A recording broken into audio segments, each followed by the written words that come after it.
সামনে 12ই ফেব্রুয়ারি কিন্তু আমাদের সংসদ নির্বাচন। এই নির্বাচনে কিন্তু আমাদের যে ভোটার তালিকাটি রয়েছে সেটি কিন্তু আমাদের বের করে নেওয়া কিন্তু অনেকটাই জরুরি। কিন্তু অনেক সাইডে কিন্তু আমাদের অনেক ঝামেলা করতেছে ভোটার তালিকা বের করার জন্য, আমরা অনেকে কিন্তু বের করতে পারতেছি না। তো আজকে আমি আপনাদেরকে দেখিয়ে দেবো আপনারা আপনাদের এনআইডি কার্ড দিয়ে কীভাবে খুব সহজে আপনাদের ভোটার তালিকাটি আপনারা বের করে নেবেন। আপনাদের কাছে এনআইডি কার্ড থাকলে আপনারা খুব ইজিলিভাবে আপনাদের যে ভোটার তালিকাটি রয়েছে সেটি কিন্তু আপনারা বের করে নিতে পারবেন।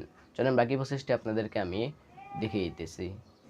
জন্য কিন্তু আপনাদের একটি অ্যাপ্লিকেশন এখান থেকে ইনস্টল করতে হবে। আপনারা সিম্পলি চলে আসবেন প্লে স্টোরে আসার পর এই জায়গায় আপনারা সার্চ বারে সার্চ করে দিবেন স্মার্ট ইলেকশন ম্যানেজমেন্ট বিডি।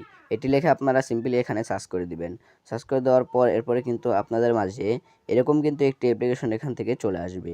এই অ্যাপ্লিকেশনটি কিন্তু আপনাদের এখান থেকে ইনস্টল করে নিতে হবে। দেখতেই পাচ্ছেন এখানে কিন্তু আমি অ্যাপ্লিকেশনটি ইনস্টল করে নিয়েছি। করে নেওয়ার পর এরপরে ওপেন বাটন পেয়ে যাবেন, ওপেন বাটনে ক্লিক করে দিলাম। ওপেন বাটনে ক্লিক করে দেওয়ার পর এরপরে কিন্তু আমাদের মাঝে এরকম ইন্টারফেস চলে আসবে। এখান থেকে আপনারা একটি অপশন এখানে দেখতেই পাচ্ছেন, এখানে কিন্তু আপনাদের সিম্পলি ক্লিক করে দিতে হবে। সো আমি কিন্তু এখানে ক্লিক করে দিলাম। ক্লিক করে দেওয়ার পর দেখতেই পাচ্ছেন আমাদের মাঝে কিন্তু এরকম ইন্টারফেস কিন্তু এখান থেকে চলে আসবে।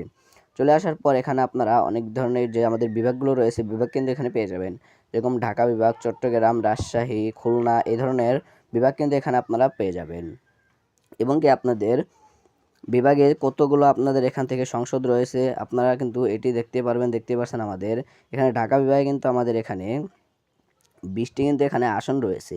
এবার আপনার ঢাকা বিভাগে যেগুলো জেলা রয়েছে সেই জেলাতে আপনাদের কতগুলো আসন রয়েছে সেটি কিন্তু আপনারা এখান থেকে ইজিলিভাবে দেখতে পারবেন। এখান থেকে আমি কিন্তু আমার বাড়ি যেহেতু টাঙ্গাইল, আমি এখানে টাঙ্গাইল দিয়ে দিয়েছি। টাঙ্গাইল দিয়ে দেওয়ার পর এরপরে দেখতে পাচ্ছেন আমাদের এখানে যতগুলো আসন রয়েছে সকল প্রকার আসন কিন্তু এখানে শো হচ্ছে। এখানে আমাদের 8টা আসন রয়েছে টাঙ্গাইলে, দেখতে পাচ্ছেন এখানে কিন্তু 8টা আসন কিন্তু এখানে দেখাচ্ছে। এরপর আপনারা সিম্পলি এখানে ক্লিক করে দিলে সেই আসনে আপনাদের কতজন ভোটার রয়েছে এবং কি মহিলা ভোটার রয়েছে, পুরুষ ভোটার রয়েছে এবং কি আপনাদের সেই আসনে আপনাদের মার্কাগুলো কতগুলো রয়েছে, ভোট কতগুলো রয়েছে সেগুলো কিন্তু আপনারা এখান থেকে দেখতেই পারবেন।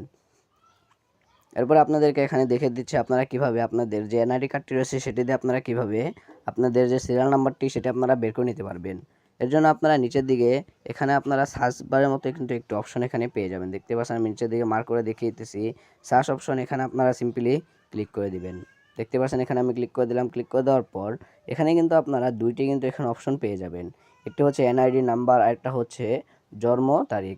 এখানে কিন্তু সর্বপ্রথম আপনাদের এনআইডি কার্ডের যে নাম্বারটি রয়েছে সেই নাম্বারটি কিন্তু এখানে দিয়ে দিতে হবে। আপনারা কিন্তু সর্বপ্রথম আপনাদের এনআইডি কার্ড হোক, স্মার্ট কার্ড হোক, যে নাম্বারই রয়েছে সেই নাম্বারই কিন্তু আপনারা এখানে দিয়ে দিবেন।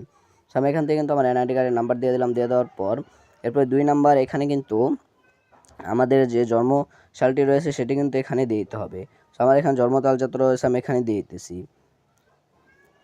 এবং কি মাস এবং কি তারিখ সকল প্রকার এগুলোই কিন্তু আপনাদের এখানে দিয়ে দিতে হবে। দেখতে পাচ্ছেন এখানে কিন্তু আমি দিয়ে দিয়েছি। দিয়ে দেওয়ার পর এরপর ওকে অপশনে ক্লিক করে দিলাম। ক্লিক করে দেওয়ার পর এখানে দেখতে পাচ্ছেন আমাদের এনআইডি কার্ডের নাম্বারও কিন্তু এখানে দেওয়া হয়েছে এবং কি জন্ম তারিখও কিন্তু এখানে দেওয়া হয়েছে। এখন সিম্পলি আপনার নিচের দিকে এখানে সার্চ অপশন পেয়ে যাবেন, আপনারা এখানে ক্লিক করে দিবেন। দেখতে পাচ্ছেন আমি সার্চ অপশন এখানে ক্লিক করে দিলাম। ক্লিক করে দেওয়ার পর এরপরেই কিন্তু দেখতে পাচ্ছেন আমাদের এখানে কিন্তু আমাদের যে ভোটার সিরিয়াল নাম্বারটি রয়েছে এবং কি আমাদের কতজন ভোটার রয়েছে সকল প্রকার কিন্তু এখানে চলে এসেছে। দেখতে পাচ্ছেন আপনাদের ভোটার সিরিয়াল নাম্বার এবং কি আপনারা কোথায় গিয়ে আপনাদের কেন্দ্র সকল প্রকার এগুলো কিন্তু আমাদের বাংলাতে এখানে চলে এসেছে। আগে কিন্তু এটি নিয়ে আমাদের সিরিয়ালে অনেকক্ষণ দাঁড়িয়ে থাকতে হতো, কিন্তু বর্তমানে কিন্তু এটি আপনারা অনলাইন থেকে বের করে নিয়ে কিন্তু আপনারা ভোট কেন্দ্রে গিয়ে ভোট দিয়ে আসতে পারবেন এবং কি আপনারা এখানে কিন্তু আপনাদের যে লোকেশনটি রয়েছে সেটিও কিন্তু আপনারা এখানে দেখতে পারবেন। দেখতে পাচ্ছেন এখানে আমি ক্লিক করে দিলাম। ক্লিক করে দেওয়ার পর এখন আমাদের এখানে যে পারমিশনগুলো চাবে সেই পারমিশনগুলো কিন্তু আপনারা এখানে দিয়ে দিবেন। দিয়ে দেওয়ার পর এখন আপনাদের ভোটের যে কেন্দ্র রয়েছে এবং কি আপনারা কোথায় গিয়ে ভোট দিতে হবে সকল প্রকার ম্যাপের কিন্তু লোকেশনই কিন্তু আপনারা এখানে দেখতেই পারবেন। দেখতেই পাচ্ছেন আপনাদের কোথায় গিয়ে দিতে হবে সকল প্রকার আমাদের এসে কিন্তু এখানে চলে এসেছে। পরে কিন্তু আপনাদের এনআইডি কার্ডে দিয়ে কিন্তু আপনারা এখানে যদি আপনারা সার্চ করে দেন তাহলেই কিন্তু আপনাদের যে ভোটার তালিকাটির নাম্বারটি রয়েছে সেটি কিন্তু আপনারা পেয়ে যাবেন এবং সেটি নিয়ে কিন্তু আপনারা খুব সহজেই ভোট দিতে পারবেন। দেখা হচ্ছে একটা নতুন ভিডিওতে। তোমরা সুস্থ থাকবেন, ভালো থাকবেন। আল্লাহ হাফেজ।